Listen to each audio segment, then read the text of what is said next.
Hi friends, Miss Cassie here with Solon Public Library's Digital Storytime.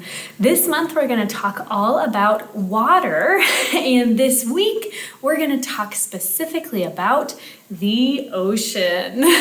But first we need to sing our welcome song, and we need to get our clapping hands ready. So we're going to wiggle our fingers and shake our hands and rub them together really fast, and put them on our knees. Okay, here we go. If you want to read a book, clap your hands. If you want to read a book, clap your hands. If you want to read a book, have a seat and take a look. If you want to read a book, clap your hands. What do we do after we clap our hands? That's right, we stomp our feet. If you want to read a book, stomp your feet. If you want to read a book, stomp your feet. If you want to read a book, have a seat and take a look. If you want to read a book, stomp your feet. What do we do after we stomp our feet? That's right, we twirl around. If you want to read a book, twirl around. If you want to read a book, twirl around. If you want to read a book, have a seat and take a look. If you want to read a book, twirl around. All right, for our last verse, we're going to be as quiet as we can. And we're going to whisper, hooray. If you want to read a book, whisper hooray, hooray. If you want to read a book, whisper hooray, hooray. If you want to read a book, have a seat and take a look. If you want to read a book, whisper hooray, hooray. Our theme song this month is called Water, and we've got some actions with our lines. So we like the sound of the ocean. At the lake, I swim as I wish. And you can swim this way, like doggy paddle, or you could do a backstroke. That's how I like to swim at the lake. So at the lake, I swim as I wish. I scrub myself clean in the bathtub while my aquarium splashes with fish. Water, water. It takes care of all of us. Water, water, we take care of it too. Are you ready? Okay, here we go. I like the sound of the ocean. At the lake, I swim as I wish. I scrub myself clean in the bathtub while my aquarium splashes with fish. Water, water, it takes care of all of us. Water, water, we take care of it too. Yay! This week we're talking about the ocean, and our first book is called Mr. Seahorse. And it is written and illustrated by Eric Carle. Where do seahorse live? What is their habitat, or what is their home? Did you say the ocean? You are correct. Seahorse live in the ocean. And we're going to meet some other ocean creatures in this story too. Here we go. Mr. and Mrs. Seahorse drifted gently through the sea. Mrs. Seahorse began to wiggle and twist this way and that. It's time for me to lay my eggs, she said. Can I help? Asked Mr. Seahorse. Oh yes, thank you, said Mrs. Seahorse. And she laid her eggs into a pouch on Mr. Seahorse's belly. I'll take good care of our eggs, said Mr. Seahorse. I promise. So with humans, it's the mom that carries the baby in her body until it's ready to be born. But with seahorses, it's the dad that carries the babies until they're ready to be born. Interesting. As Mr. Seahorse drifted gently through the sea, he passed right by a group of trumpet fish hidden in a patch of reeds. Did you see how they were camouflaged in that picture? That's pretty cool. But before long, Mr. Seahorse met another fish. "How are you, Mr. Stickleback?" asked Mr. Seahorse. "Delighted," replied Mr. Stickleback. "I just built a nest, and right away Mrs. Stickleback laid her eggs into it. Now I am taking good care of them until they hatch." "Keep up the good work," said Mr. Seahorse, and swam on his way. So look, there's another dad that is protecting his babies until they're ready to be born. As Mr. Seahorse drifted gently through the sea, he passed right by. Can you see what's hiding? What's hiding in that coral reef? It is a lionfish. Oh, see how they camouflaged? Their colors blended right in with that coral. Very cool. Good strategy to stay safe in the ocean. Before long, Mr. Seahorse met another fish. "How are you, Mr. Tilapia?" asked Mr. Seahorse. Mr. Tilapia couldn't answer because his mouth was full of eggs. I know, said Mr. Seahorse. "Mrs. Tilapia laid her eggs, and now you are taking good care of them until they hatch." And Mr. Tilapia nodded his head. "You must be very happy," said Mr. Seahorse, and swam on his way. As Mr. Seahorse drifted gently through the sea, he passed right by, something else hiding in the ocean. A pair of leaf fish hidden among the seaweed. Why do you think they're called leaf fish? Maybe because they kind of look like leaves and it helps them blend in. It's part of their camouflage. Before long, Mr. Seahorse met another fish. "How are you, Mr. Curtis?" asked Mr. Seahorse. "Perfectly fine," replied Mr. Curtis. "Mrs. Curtis laid her eggs, and I have stuck them on my head. Now I am taking good care of them until they hatch." "You are doing a good job," said Mr. Seahorse, and swam on his way. Look at all these ocean dads taking care of their babies. As Mr. Seahorse drifted gently through the sea, he passed right by. Looks like a big stone. Wonder what's hiding behind that stone.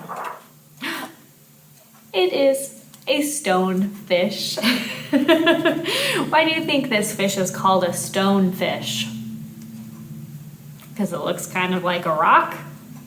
Yeah, I think you're right. But before long, Mr. Seahorse met another fish. "How are you, Mr. Pipe?" asked Mr. Seahorse. "Couldn't be better," replied Mr. Pipe. "Mrs. Pipe laid her eggs along my belly. Now I am taking good care of them until they hatch." "You should feel proud of yourself," said Mr. Seahorse, and swam on his way. Why do you think this fish is called a pipe fish? Do you have any guesses? It's long and skinny, maybe like the kind of pipes that you have in your house, or also maybe kind of like the instrument, right? A wooden pipe. It looks kind of like an instrument too. But before long, Mr. Seahorse met another fish. "How are you, Mr. Bullhead?" asked Mr. Seahorse. "Tip-top," replied Mr. Bullhead. Mrs. Bullhead laid her eggs, and the eggs hatched. Now I'm watching them. "You are doing a fine job," said Mr. Seahorse, and swam on his way. So look, here's a fish who's taking care of the babies after they hatched, not just when they're eggs. The time had come for the seahorse babies to be born.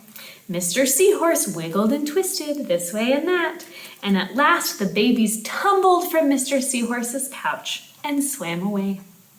But one baby turned around and tried to come back into the pouch. "Oh no," said Mr. Seahorse, "I do love you, but now you are ready to be on your own." The end. What did you think about that? Did you know that there were so many different ways to have and take care of babies? Even just among fish, there were all sorts of different ways, right? Mr. Seahorse kept his eggs in his pouch. There was another fish who kept the eggs in his mouth, and another one who kept them on his head.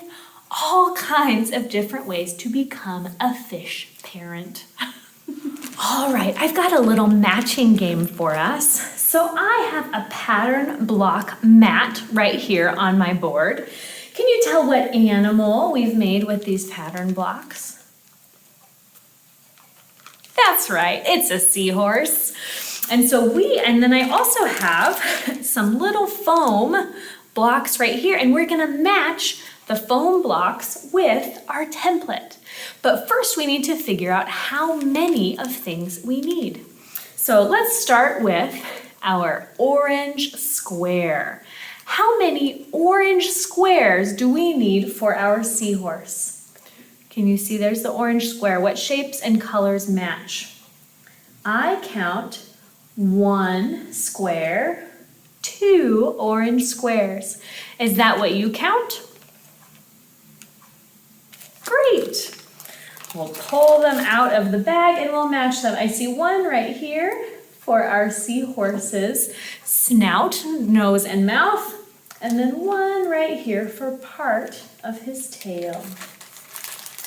All right, what should we do next? How about a red trapezoid? This is a shape that has 1, 2, 3, 4 sides, but the top is smaller than the bottom, and the bottom is bigger than the top. So how many red trapezoids do we need for our seahorse? What do you think? I count 1, 2, 3, 4, 5 red trapezoids for our seahorse. Is that what you count? Perfect. Let's match them up. We have 1, 2, 3,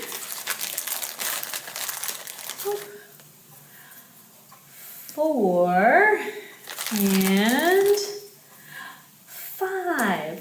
5 red trapezoids for our seahorse. What should we do next? What about this yellow shape? How many sides does this yellow shape have? 1, 2, 3, 4, 5, 6. A shape that has 6 even sides is called a hexagon. How many yellow hexagons do we need for our seahorse?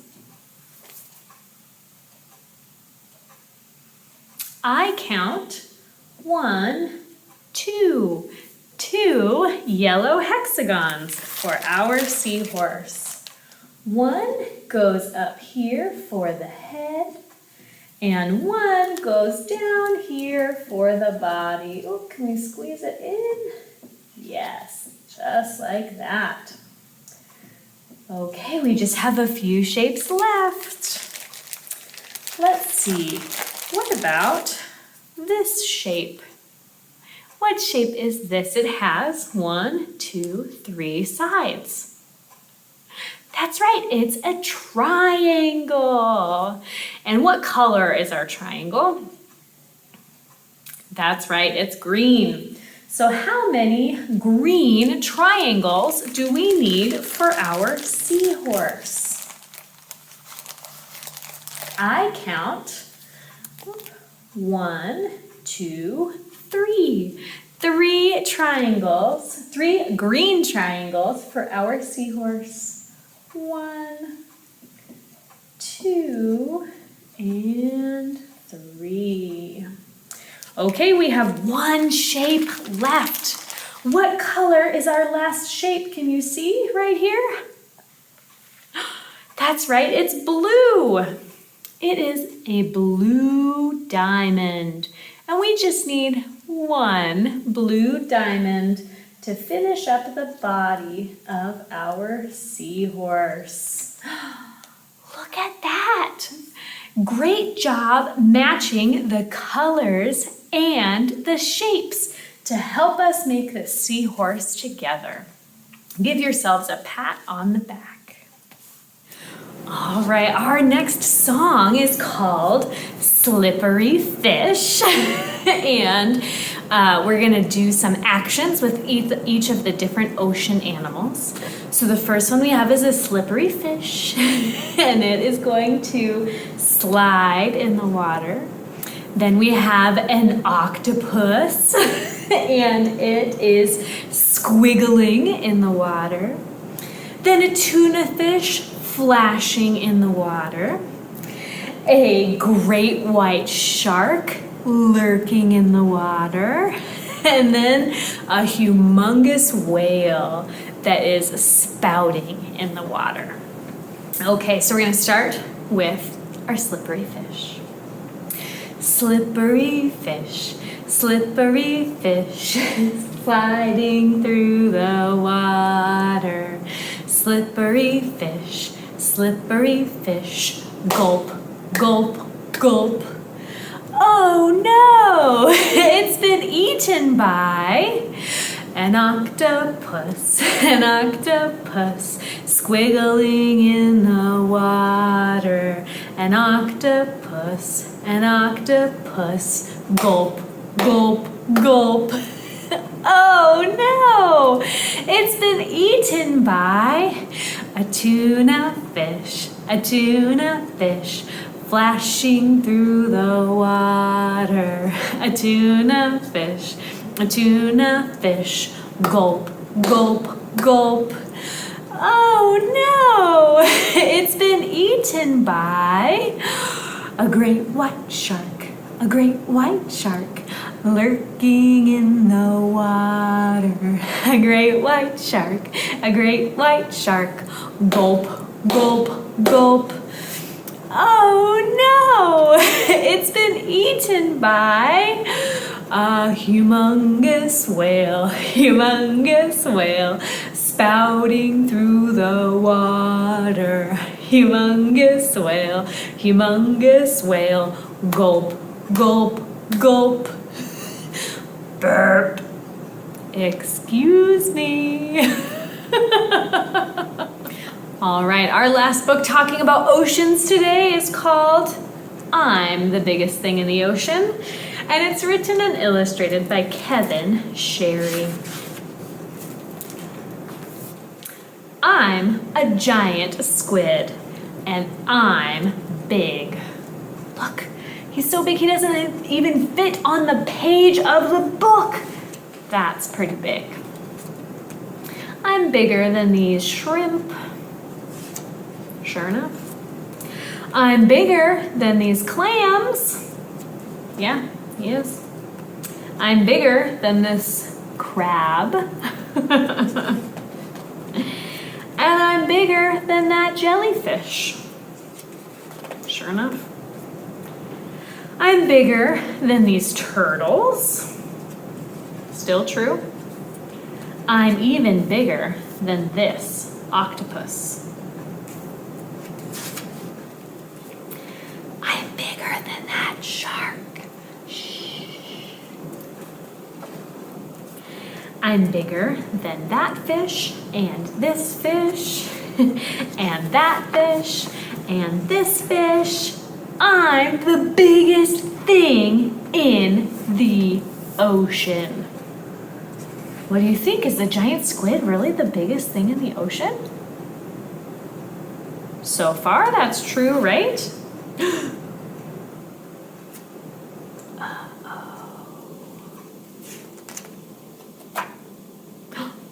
Chomp, chomp, chomp. What just ate the giant squid? A humongous whale, spouting through the water, right? I think that whale is bigger than that giant squid. But who else is inside the humongous whale with the giant squid? The shrimp, the fish, an eel, a turtle, the jellyfish, the octopus. All kinds of other animals also got eaten by that humongous whale.